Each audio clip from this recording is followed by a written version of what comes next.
Ah oui, c'était ça que je voulais vous montrer. Le mode de vie écolo idéal expliqué par un homme soja parisien en grade déficit de protéines et de testostérone. Regardez Là, il cette y a les vidéo. toilettes. On appelle ça des toilettes vivantes parce que c'est des toilettes sèches. Ça tombe directement dans les larves qui transforment en gaz. Non, je veux pas ça. Moi qui arrête pas de me bagarrer contre les moucherons chez moi. En vrai, je les mange. Ah mais non, ils ont mangé mon caca, Berk. J'ai changé d'avis, je les mange pas. 2 litres de javel dessus, c'est l'avenir. Mais c'est l'avenir en steak. Après, ils deviennent des moucherons et tout, c'est pas bien. Mais t'imagines, ils sautent et ils te mangent le caca là. Ça grouille, c'est dégueu. Là, on est dans l'appartement du futur. C'est un appartement qui contient plus d'une vingtaine d'innovations low-tech. Oh, la flemme. Autour du monde. On s'est projeté en 2040. Oh, ils sont mignons, eux. Donc, dans une quinzaine d'années, on a regardé comment est-ce qu'il faudrait qu'on vive dans 15 ans. Dans nos objectifs, on avait celui de consommer peu d'eau. Et donc, on a repensé complètement notre manière de prendre une douche. Donc, c'est la douche la plus grande de Boulogne-Billancourt, je pense. Et alors, cette douche, c'est une douche brumisante. C'est un peu comme un crachin breton au final, mais chaud. Il y a 3... Pas mal, ça. Bonne idée. On a conçu un ballon d'eau chaude spécial qui bien, fait ça. 2 litres. Mais bon, bah maintenant, il faut implémenter ça dans toutes les maisons. Bon courage. Solaire. Et en fait, ça permet carrément de se laver ouais, très bien. C'est même plus agréable qu'une douche normale. Maintenant, je pourrais plus retourner à une douche classique. Une douche, c'est humide et les champignons, ils adorent l'humidité. Donc là, on voit qu'il y a plein de champignons qui sont en train de pousser. On les mange. Double de volume. Donc dans 3 jours, on va pouvoir récolter des grosses grappes de pleurotes qu'on va manger. Alors que... Miam! Banger, quelle bonne idée. Le problème, c'est que sa douche, c'est la taille de mon appartement.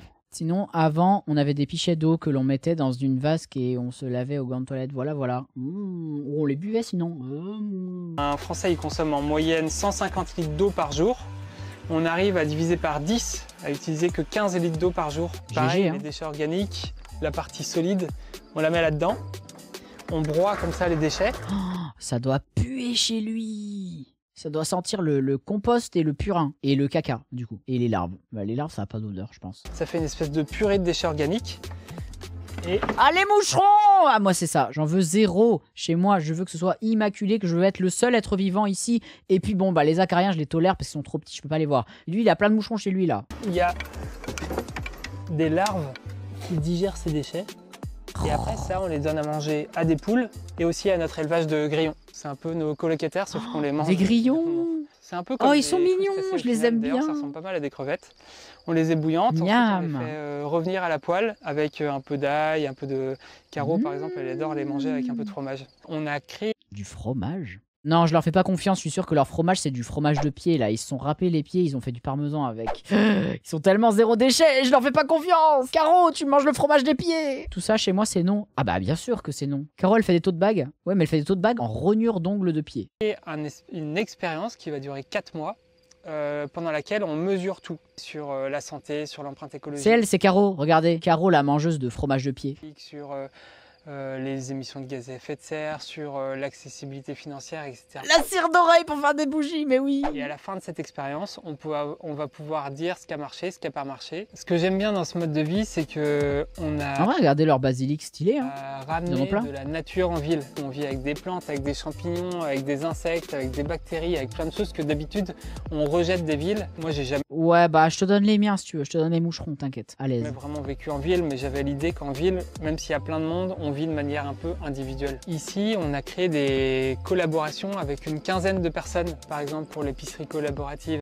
En vrai, ils ont l'air méga heureux. Hein. Ah, et ça, tu l'as acheté où Les lentilles corail, là, me dis pas que c'est tes moucherons qui ont fait une biocop et qui te les ont vendues, hein. T'es allé au Auchan, mon gars. Je le sais.